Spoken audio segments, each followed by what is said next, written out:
Bismillahirrahmanirrahim. Assalamualaikum warahmatullahi wabarakatuh. Alhamdulillah wa syukrulillah wa la hawla wa la quwwata illa billah, amma ba'd. Alhamdulillah, segala puji sama kita sampaikan kehadirat Allah Subhanahu wa taala. Salawat dan salam sama-sama kita sampaikan kehadirat baginda Rasulullah sallallahu alaihi wasallam. Allahumma shalli wa sallim alaihi. Alhamdulillah, malam hari ini kita kembali melanjutkan kajian kitab malam ini kitab At-Tibyan fi Adabi Hamalatil Quran. Seharusnya kemarin tuh malam apa? Emang ini ya minggu pertama ini ya? Ya, benar berarti. Nah, kitab At-Tibyan fi Adabi Hamalatil Quran, kitab yang membahas tentang adab-adab orang belajar Quran. Ini karena antum belum punya kitabnya, jadi saya baca aja untuk simak. Semoga Allah memberikan kita ma'unah, keberkahan, dan dapat kita amalkan isi kitab ini dalam kehidupan kita sehari-hari. Amin ya rabbal alamin. Kita bahas malam ini fi ikrami ahlil Qur'ani wan nahyi an adzahum. Bab tentang memuliakan ahlul Quran, memuliakan orang-orang yang hafal Quran. Wan nahyi, dan larangan an adzahum, larangan menyakiti mereka.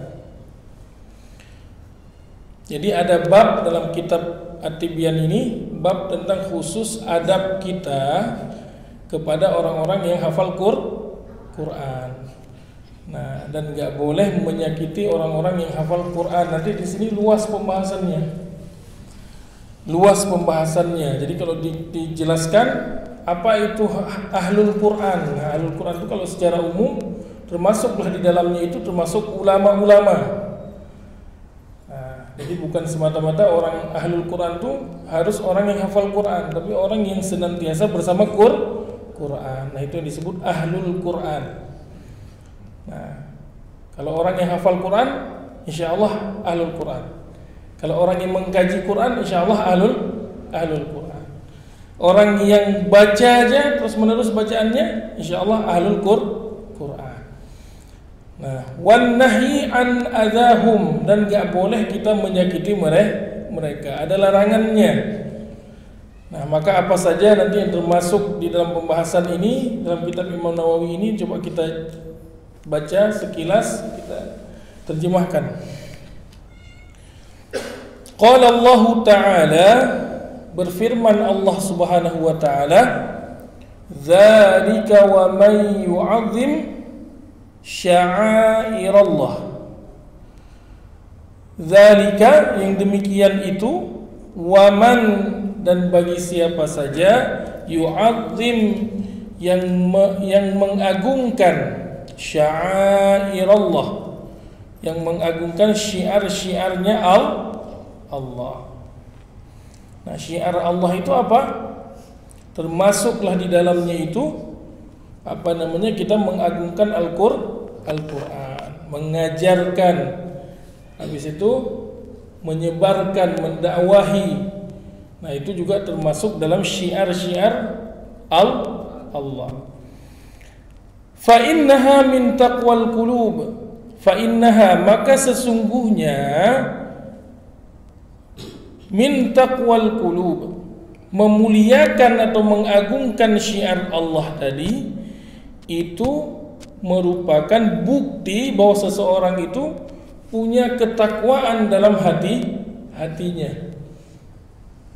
Nah, jadi kalau misalkan antum di sini ada kedatangan ulama, ya, itu udah secara otomatis badan kita, tubuh kita itu akan secara otomatis itu menghormati mereka, ya.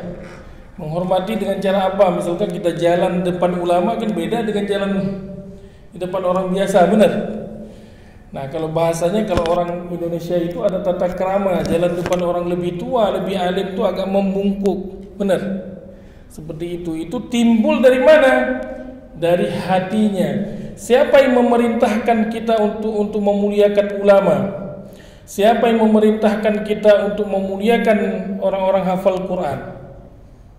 Semuanya perintah dari Allah. Allah nyuruh ke hati kita, makanya badan kita akan mengikuti. Makanya ketika ada ulama yang datang, nah itu udah pasti tangan kita akan badan kita akan membungkuk. Nah, karena sinyalnya itu datangnya dari Allah. Jadi bukan dibuat-buat.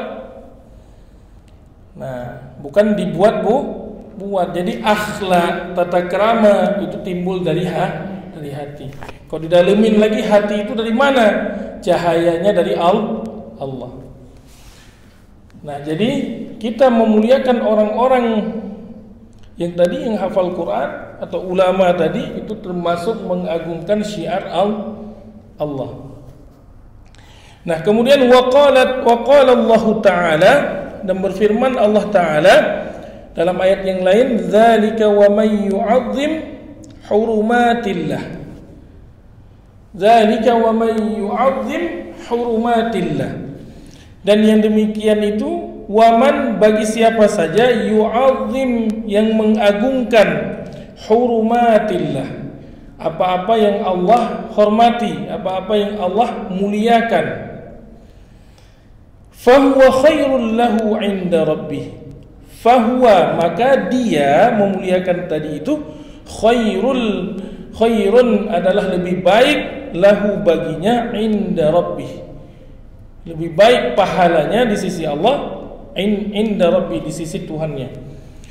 Nah, maka mengagungkan apa-apa yang diagungkan oleh Allah Subhanahu wa taala itu adalah merupakan lebih baik pahalanya di sisi Tuhannya. Nah, termasuk kita mengagungkan bulan Ramadan, ya kan? Mengagungkan bulan Ramadan. Kalau kita mengagungkan apa yang Allah muliakan, bulan Ramadan mulia enggak, Pak? Mulia enggak bulan Ramadan? Mulia.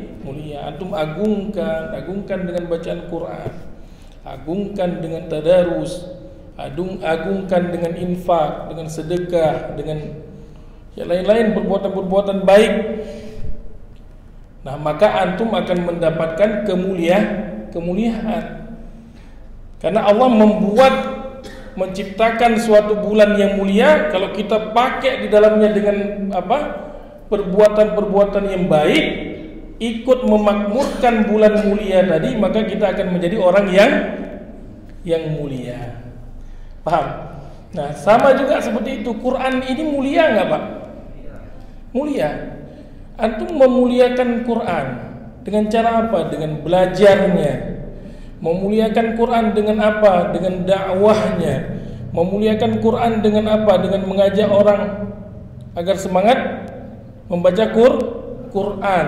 Ada sekarang tuh grup namanya apa? One Day One Juice. Ya, pernah dengar One Day One Juice, Pak? Apa itu One Day One Juice? Sehari satu jus. Dibuatlah grup-grup itu. Akhirnya setoran. Setiap jam sekian itu disetor, kholas. Atau sudah selesai. Nah, maka tadi antum kalau pernah ketemu dengan orang yang buat grup One Day One Juice, sekarang itu itu anggotanya 100.000 lebih. Antum kalau lihat Ustadz itu saya pernah komunikasi, itu luar biasa diangkat sama Allah, padahal dia bukan hafid Quran. Nah, kenapa dia dimuliakan seperti itu? Karena ikhlas ngajakin orang buat senang baca Quran. Kenapa gitu? Karena emang Quran itu mulia. Benar? Karena Quran itu mulia. Nah, gitu juga kalau antum hafal Quran, atau enggak usah antum, anak antum hafal Quran, maka akan berbeda persepsi orang terhadap rumah antum. Bahkan nama antum pun akan diangkat sama Allah. Benar? Nah, contohnya siapa? Bapaknya Musa. Tahu Musa, Pak? Musa hafid cilik. Itu anaknya berangkat MTQ internasional di Mesir, bapaknya juga ikutan berangkat, padahal bapaknya bukan hafid. Nah, Masya Allah. Kenapa? Karena Quran itu mulia, maka siapapun yang berbarengan dengan Quran akan ikut mulia. Nah, kita lihat bagaimana malaikat Jibril itu karena membawa menjadi perantara turunnya wahyu Al-Quran kepada Nabi Muhammad, maka dia menjadi sayyidul malaikah, pemimpinnya malaikat. Gitu juga dengan Nabi Muhammad. Yang ke dalam hati Nabi masuk Al-Quran, ya, masuk Al-Quran, kemudian Nabi berdakwah mendakwahi Quran, maka Nabi menjadi sayyidul anbiya wal mursalin. Nah, begitu juga malam yang dimana diturunkan Al-Quran itu malam Ramadan, malam Lailatul Qadar, malam diturunkannya Al-Quran, maka dia menjadi malam terbaik yang lebih baik daripada 1000 bulan. Coba antum bayangkan. Jadi apapun yang berkenaan dengan Quran, apapun yang membersamai Al-Quran ataupun orang-orang yang hafal Quran, maka dia akan ikutan menjadi mulia. Nah, itu Masya Allahnya Quran.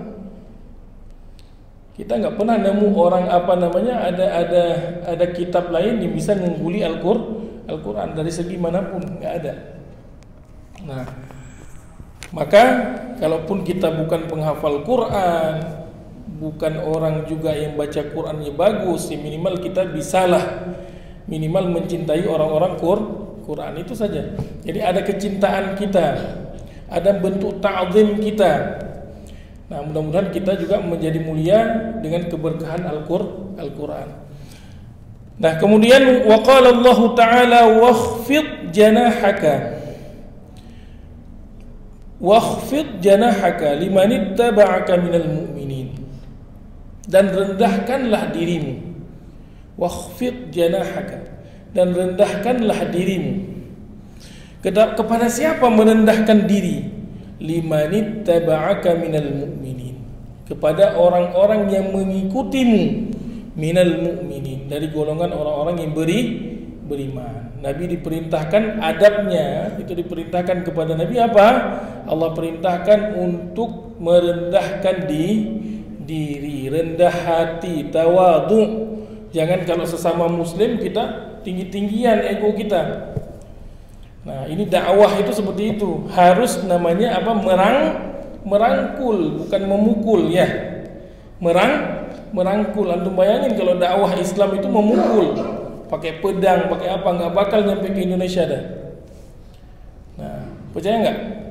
Kalau pakai pedang, pakai parang, pakai itu senapan, nggak bakal nyampe ke Indonesia. Islam itu tidak pernah menyerang. Coba antum baca sejarah-sejarah.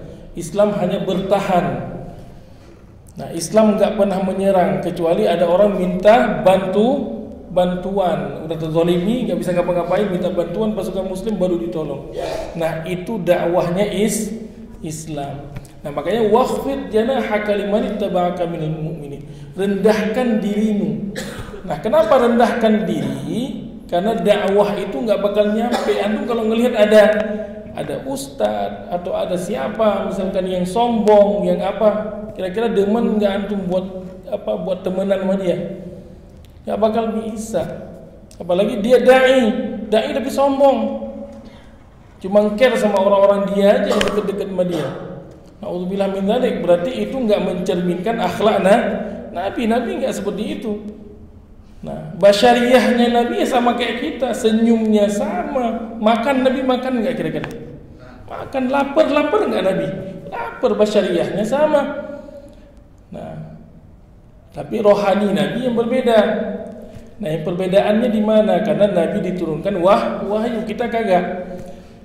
Nah, jadi bedanya di situ. Basyariyahnya sama, Nabi tidur, kita tidur apa enggak? Tidur, tapi bedanya antum nggak nerima wahyu, itu aja bedanya. Jadi kalau level Nabi diperintahkan untuk merendahkan dirinya, merendahkan hatinya, tawadhu, apalagi kita yang levelnya bukan Nabi, kita kan bukan Nabi, ponakan Nabi aja bukan. Nah, maka level kita ini ya apa, udah care aja. Yang penting berbuat baik. Dan dakwah itu yang paling gampang kita lakukan itu dakwah bil hal. Dakwah bil hal itu apa? Menunjukkan kebaikan dengan cara yang baik juga, dengan akhlak. Antum ibaratnya kalau nyuruh orang baca Quran, antum baca dulu, itu namanya dakwah bil hal. Baca Quran dulu. Antum merintahin orang buat apa namanya? buat sholat. Ayo sholat. Nah, tapi antum duluan yang sholat, jangan masbuk. Nah, ya kan? Karena mungkin dia sering di masjid, jangan masbuk. Dia masbuk. Yakin saya gak ada yang ikut itu. Nah, jadi kalau kita pemimpin itu, kita nyuruh orang ngaji, jemaah kita suruh ngaji, kita duluan harus ngaji dulu. Maka orang akan ngikut. Nah, itu cara merubahnya seperti itu. Makanya tatanannya Allah buat apa? Nabi itu dijadikan apa? Akhlaknya paling mulia. Wa innaka la'ala khuluqin azim. Nah, akhlak Nabi luar biasa agung. Nah, coba antum baca tuh kitab namanya apa? Syama'ilul Muhammadiyah. Di sini ada nggak dikaji? Itu adab-adab tentang Nabi, bagaimana Nabi tidur, bagaimana akhlak Nabi dengan tetangganya, itu semuanya ada di situ. Bahkan rambut Nabi, ciri-ciri Nabi, itu semuanya ada. Nah, Nabi itu kalau ngomong sama temennya, itu badannya semuanya noleh, emang benar-benar 100% ngedengerin, jadi pendengar yang baik. Kalau kita kan kagak, dengar teman kita ngomong, ini doang kita. Mata kita ke sono. Kalau sekarang ada HP, mata kita ke HP. Ya tenang gua dengar.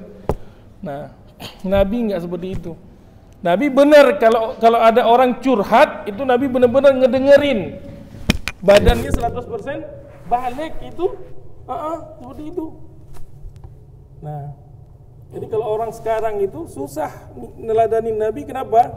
Karena ada HP itu. Nah, itu kadang-kadang kita yang buat kita jengkel juga kan. Nah, maka seperti itu. Dari hal sepele seperti itu, antum lihat bagaimana itu orang banyak masuk Islam dari situnya, karena melihat profil Nabi yang seperti itu. Nah, jadi Nabi itu bukan orang yang sombong, ditemui susah, ya kan? Apa namanya, pakai protokol, pakai asisten, kayak Nabi nggak seperti itu. Jadi gampang aja. Nah, Nabi memudahkan dan memberi kemudahan. Kemudian waqala Allah Ta'ala walladzina yu'dzunal mu'minin, dan orang-orang yang menyakiti kaum muslimin, mukminin, kaum beriman, orang beriman laki-laki, mukminin, orang beriman laki-laki, wal mukminat, dan orang beriman perempuan, bighairi maktasabu, tanpa alasan yang jelas, kagak buat kesalahan, gak ada kesalahannya langsung dizolimin sama dia, disakitin, pokoknya seneng nyakitin orang. Nah, bighairi maktasabu, gak ada kesalahannya, faqad ihtamalu, maka sungguh dia telah memikul buhtanan. Buhtanan itu kebohongan, wa ithmam mubina, dan dosa yang nyata, wa ithmam mubina, dan dosa yang nyata. Nah, kadang-kadang kan kita nyakitin orang itu kan nggak mesti harus kita ambil haknya, bener? Antum kan nyakitin orang nggak mesti harus seperti itu. Kadang-kadang mohon maaf, kita sholat aja bisa nyakitin orang, bener nggak? Antum sholat bisa nyakitin hati orang. Contoh misalkan sholat subuh kagak sikat gigi, tetangganya itu sakit enggak kira-kira itu? Mau nutup hidung kagak boleh, mau gosok-gosok gini kagak boleh, ya kan? Atau habis makan jengkol atau langsung sholat. Makanya ada hukum dalam fikih itu makan jengkol itu jadinya makruh. Sampai segitu Islam itu mendidik kita, ya, sampai seperti itu Islam mendidik kita. Makanya kenapa sampai makruh itu, karena bisa mengganggu tetangga kita. Makan jengkol luar biasa itu, apalagi kalau muap luar biasa. Nah, maka seperti itu, bukan hanya menyakiti dalam hal mendolimi, ngambil haknya dia, bukan, nggak mesti seperti itu. Saya nggak pernah ngedolimin orang, nggak pernah saya ambil tanah dia, nggak pernah saya ambil motor dia, nggak pernah saya caci dia. Bukan hal itu aja, tapi hal paling kecil. Nah, bahkan mungkin dalam sholat kita juga pernah nyakitin tetangga kita, apa, yang samping kanan kiri kita dalam sholat. Nah, maka itu yang harus kita jaga. Baca gede-gede. Kadang-kadang imam lebih kenceng lagi makmum baca. Nah, itu juga bisa mengganggu, termasuk apa? Dalam mengganggu orang lain. Kan ada batasannya baca itu. Nah, kadang-kadang imam kenceng dia lebih kenceng lagi. Nah, benar baca harus kenceng karena ada rukun qaulinya, benar. Semua orang juga tahu itu ada rukun qauli, tapi jangan sampai mengganggu kanan kiri depan belakang. Nah, maka itu yang harus kita perhatikan. Nah, kalau sholat kita udah benar, ya dalam sholat kita nggak menzalimi orang. Nah, maka cerminan sholat kita, insya Allah itu akan kita bawa dalam kehidupan sehari-hari kita. Kita akan menjaga apa omongan kita akan menjaga perilaku kita. Nah, kadang sakit itu bukan sakit dicubit mah ada batasnya sakit, tapi kadang-kadang omongan itu kalau udah nusuk itu, naudzubillah min dzalik. Nah, makanya harus hati-hati.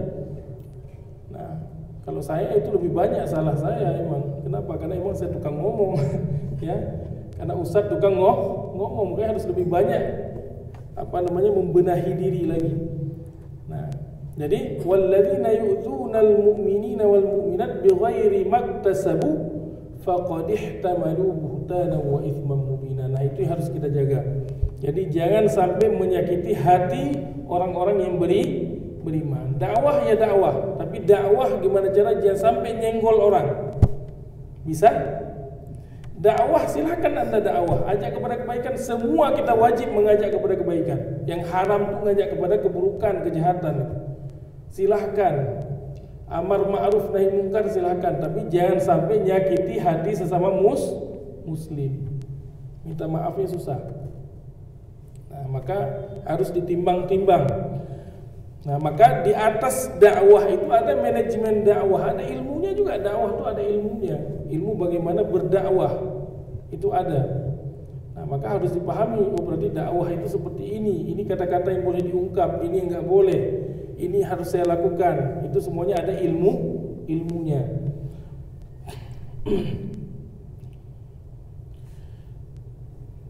Kita lanjut. Wa fil bab, dan dalam bab ini hadis Abi Mas'ud. Hadis Ibni Mas'ud. Di sini Abi Mas'ud Al-Ansari wa hadis Ibni Abbas al-mutaqaddimani fil babi tsani. Jadi nanti dibahas juga hadis tentang yang serupa dengan hadis-hadis yang dibahas di bab yang kedua tadi. Nah, di bab kedua kan kita nggak baca bab kedua. Ada di bab kedua itu hadis tentang keutamaan orang yang hafal Quran itu, salah satunya ya ummul qaum aqra'uhum li kitabillah. Nah, keutamaannya adalah lebih berhak menjadi imam orang yang punya bacaan Quran lebih baik. Nah, jadi ditimbang-timbang nih. Kalau antum di sini ada sekian orang, maka ditimbang-timbang. Kalau misalkan pergi kemana, dilihat aja kira-kira yang Fatihahnya lebih fasih siapa. Maka dia yang berhak menjadi imam. Siapa yang punya fikih, yang paham fikih lebih paham, yang sampai jadi imam gak paham batal sholat, hajar aja udah kentut sit katanya keluar, tetap lanjut. Nah, itu termasuk aqra'uhum li kitabillah. Nah, karena yang kedua itu afhamuhum lis-sunnah. Syarat kedua orang untuk jadi imam itu afhamuhum lis-sunnah. Ada hadisnya.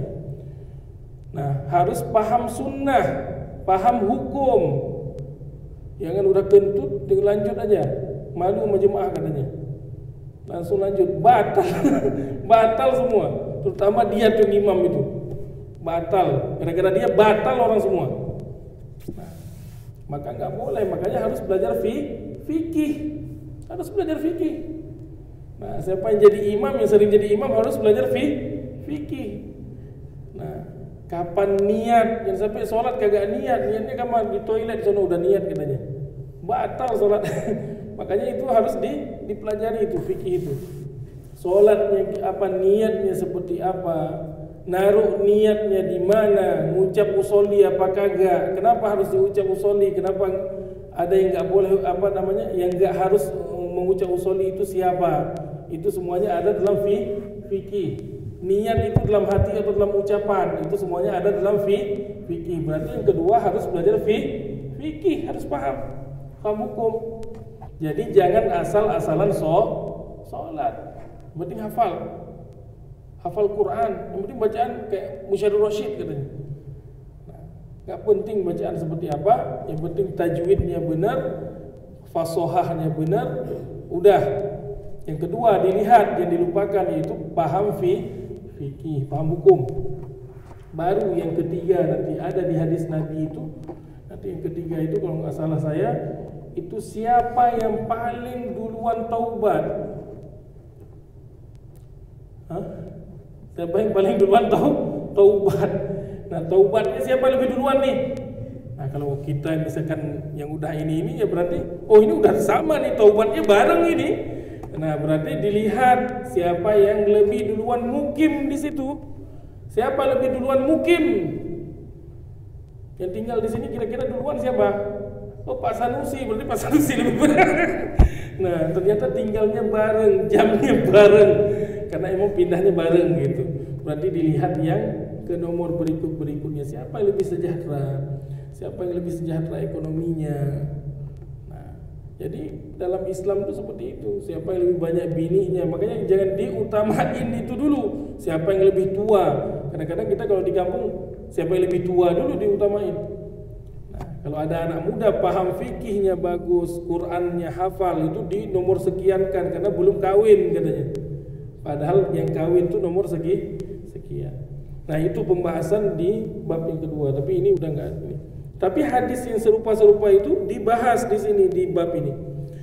Wa an Abi Musa al-Asy'ari radhiyallahu anhu qala. Abi Musa al-Asy'ari. Apa kata Abi Musa al-Asy'ari? Qala Rasulullah sallallahu alaihi wasallam, bersabda Nabi sallallahu alaihi wasallam, inna min ijlalillahi ta'ala ikrama dzisyaibatil muslim. Termasuk mengagungkan Allah Subhanahu wa taala, ini dengar baik-baik ini. Termasuk mengagungkan Allah Subhanahu wa taala memuliakan orang tua. Nah, ada dalilnya. Jadi antum muliain orang tua. Kalau lewat jangan songong, yang mau tahu di orang tua makin diangkat gini, ini saya masih bisa lurus. Nah, itu namanya nggak punya adab. Jadi apa yang kita amalkan sehari-hari itu sebenarnya ada dalilnya ada.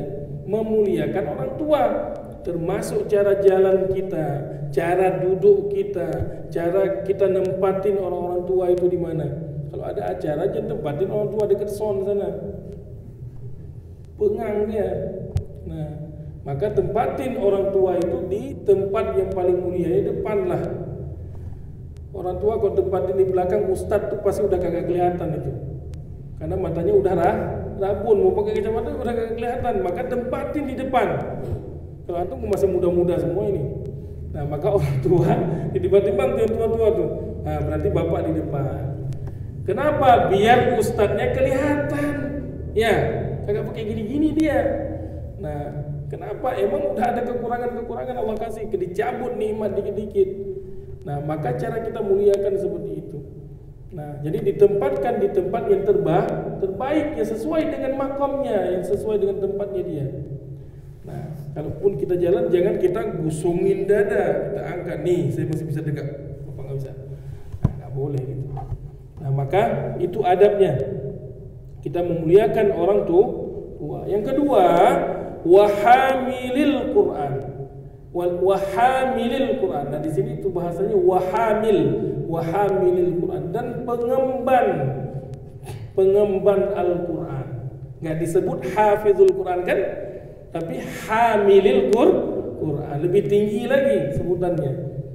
Nah, berarti nggak cuma orang yang hafal Quran, tapi orang yang mengkaji Quran itu termasuk ahlul Quran yang harus kita hormati.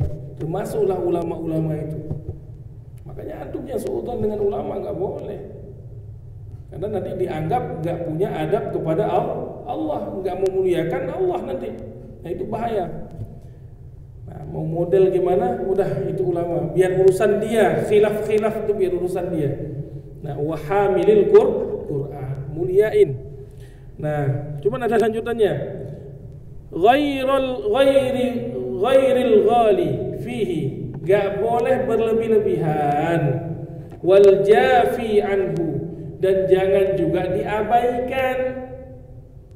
Nah, jangan juga diabaikan. Jadi jangan berlebihan mengkultuskan, nggak boleh. Benar. Sampai diposisikan kayak nabi ya nggak boleh. La nabiyya ba'dah, nggak ada lagi nabi setelah Nabi Muhammad. Itu kita paham adabnya semua. Nggak ada yang menempatkan ulama selevel nabi, nggak ada. Ada nggak kira-kira? Nggak ada. Kalau ada seperti itu pasti sesat itu. Nah, dan nggak boleh diabaikan. Udah tahu ada ulama dicuekin, dibiarin. Nah itu nggak boleh. Maka itu cara kita menghormati ahlul Quran. Dihormati, dimuliakan. Nah, jangan dicuekin. Kemudian yang terakhir, wa ikrama dis sultanil muqsid. Yang ketiga, memuliakan penguasa. Nah, penguasa ini ada syaratnya. Penguasa apa yang dimuliakan? Penguasa yang adil. Kalau penguasa yang kagak adil, udah pasti orang demo semua. Ya. Tapi kalau penguasa yang adil, orang pasti senang semua. Nah, itu udah lahirnya dari hati kita, benar. Nah, makanya jadi penguasa itu berat sebelah, Pak. Karena hati orang kita nggak ada yang tahu, benar. Nggak ada yang tahu. Nah, kita yang merintah main enak aja. Tapi kita kan kagak ngecek nih satu-satu nih hatinya seneng nggak sama saya, seneng apa enggak. Nah, kagak usah lah level pemerintahan negara misalkan, yang level DKM aja juga kayaknya yakin saya nggak bisa ngecek satu-satu. Tapi kita bisa membuat program-program yang orang seneng, bener. Bisa dibuat apa, misalkan program apa. Kira-kira orang kalau biar seneng semua tuh programnya seperti apa, Pak? Kasih makan, ya kan? Seneng kan? Gitu. Nah itu kasih makan atau ajak jalan-jalan, ya kan? Buat apa itu seperti itu. Jadi minimal itu bisa membuat orang senang gitu. Nah jadi harus gitu. Kalau ada kajian seminggu sekali, ayo Pak kita kemana? Duduk di BKT. Nah ya kan, refreshing namanya, refreshing jamaah Masjid Al-Hidayah. Nah seperti itu. Nah itu untuk mengukur seneng enggaknya. Nah minimal seperti itu. Tapi kalau level negara kita mau nanya satu-satu gimana caranya? Bisa jadi orang seneng karena takut. Kalau saya bilang nggak seneng ditangkap saya. Nah itu bahayanya. Nah maka jadi pemimpin itu kadang-kadang kalau adil itu dirindukan surga, benar. Kalau pemimpin yang adil itu dirindukan surga. Surga yang rindu sama dia. Bukan dia yang rindu sama surga, tapi surga yang rindu dia, nungguin. Nah, tapi kalau kita zalim, maka udah pasti nggak ada hisab lagi, itu masuk neraka udah. Nah, itu naudzubillah min dzalik. Nah, itu Bapak-bapak semuanya, itu beberapa dalil dalil agar kita memuliakan ahlul Quran. Nah, mudah-mudahan kita semuanya dapat kita amalkan nih, Pak. Jadi jangan cuma sekedar jadi teori aja. Tadi memuliakan ahlul Quran dengan cara apa? Tidak menyakiti mereka dengan lisan kita, tidak menyakiti mereka dengan omongan-omongan kita, tidak menyakiti mereka dengan pandangan-pandangan merendahkan dan hal-hal lain. Nah, naudzubillah min dzalik. Kenapa yang kita takutkan bukan apa? Kadang-kadang balasan Allah itu bukan ke kita. Benar. Balasan Allah itu bukan ke kita. Bisa ke anak kita, bisa ke cucu kita. Kita Allah alam gak ada yang tahu. Yang kita harapkan apa? Keturunan kita jadi orang baik semua. Kenapa ngajinya kok bebal banget ya? Cucu saya ngajinya bebal banget. Ya bebal. Antum mungkin punya dosa apa dulu? Ya kan seperti itu kan? Coba diingat-ingat dulu. Mungkin punya dosa apa? Nah maka coba itu seperti itu. Nah kadang-kadang karena kenapa cobaan itu nggak turun kepada kita? Kadang-kadang ke keturunan kita itu. Nah naudzubillah min dzalik. Nah mudah-mudahan Allah jauhkan itu semuanya dari kita semuanya. Amin ya rabbal alamin. Mudah-mudahan Allah mudahkan kita, keturunan kita untuk melakukan kebaikan. Mudah-mudahan Allah jadikan anak cucu kita, keturunan kita semuanya menjadi ahlul Quran, menjadi orang-orang yang hafal Quran, yang dekat dengan Quran, yang senang kepada Quran, yang mengamalkan Quran. Amin ya rabbal alamin. Mohon maaf jika ada kesalahan dan kekurangan dari saya. Kita tutup dengan doa kafaratul majlis. Subhanakallahumma wa bihamdika asyhadu an la ilaha illa anta astaghfiruka wa atubu ilaik. Assalamualaikum warahmatullahi wabarakatuh.